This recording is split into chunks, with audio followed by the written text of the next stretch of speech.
Et je vais vous demander maintenant une minute de silence en mémoire de toutes celles et ceux qui sont décédés au cours des différents conflits.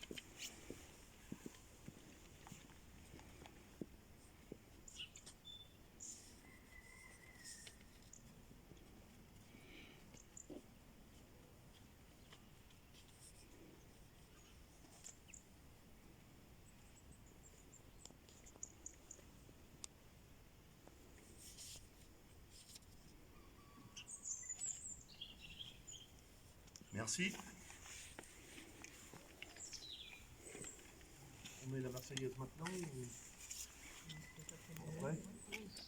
Je vais vous lire le message de Madame Catherine Vautrin, ministre des Armées et des Anciens Combattants, et de Madame Alice Ruffo, ministre déléguée auprès de la ministre des Armées et des Anciens Combattants. Le 11 novembre, la France écoute battre son cœur. Elle se recueille devant les noms de ceux qui ont donné leur vie pour que nous vivions libres. Elle se rassemble pour commémorer la victoire et célébrer la paix. C'était il y a 107 ans.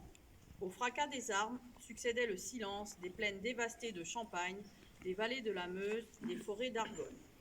Ce silence portait le poids immense de ceux qui étaient morts durant 4 années dans les grandes batailles, couchés dessus le sol ou ensevelis sous la boue. 1 400 000 soldats tombés au champ d'honneur, autant de familles meurtries. 4 millions de blessés et de mutilés. Et parmi ceux apparemment indemnes, combien de nuits hantées par des terreurs sans fin. Chaque année, devant les monuments de nos communes, les générations se rejoignent. Unis dans cette mémoire, nous rendons visible l'idéal qui nous tient debout, le sens que nous avons donné à notre histoire, le projet collectif que nous poursuivons par-delà les tragédies.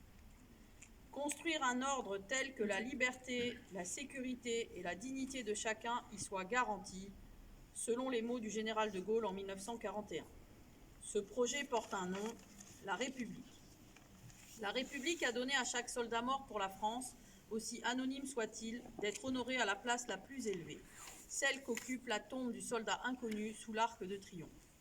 En lui s'incarne le sacrifice de tous les morts pour la France, d'hier et d'aujourd'hui, jusqu'à ceux qui, loin de chez eux, sont tombés en Indochine, en Algérie, dans les Balkans, en Afrique, en Afghanistan, au Levant. En lui se mêlent leurs visages venus de tous horizons, ceux des fusiliers marins bretons et des tirailleurs sénégalais, unis dans le même héroïsme à Dixmude, ceux tombés à Verdun et sur les plages de Provence, ceux des francs-tireurs et partisans et des résistants du réseau Alliance, ceux de ces combattants venus d'Afrique, du Pacifique, des Amériques et d'Asie, qui reposent désormais dans le sol de France, sous les croissants, les étoiles ou les croix des carrés militaires. Ceux des incorporés de force, alsaciens et mosellans, pris dans le drame intime de leur conscience. Ceux qui croyaient au ciel et ceux qui n'y croyaient pas. Sur ce soldat de tous les âges et de toutes les origines, la flamme du souvenir ne s'est jamais éteinte. Il y a 100 ans, en 1925, était organisé aux Invalides le premier atelier de confection du bleuet de France.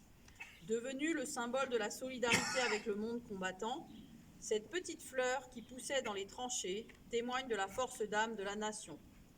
Force d'âme qu'ont rappelé les commémorations du 80e anniversaire des débarquements, de la libération et de la victoire, dans une époque, la nôtre, où nous réapprenons que la guerre est possible.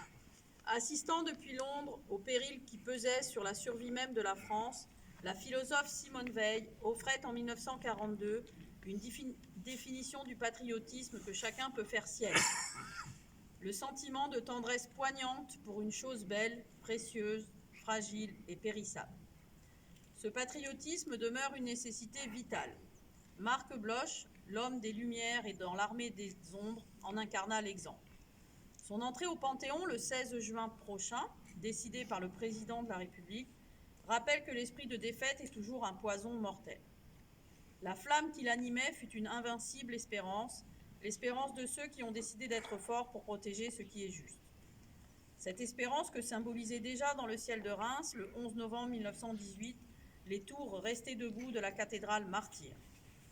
Le 8 juillet 1962, sous ses voûtes reconstruites, était scellée la réconciliation franco-allemande pour que l'Europe vive libre et en paix.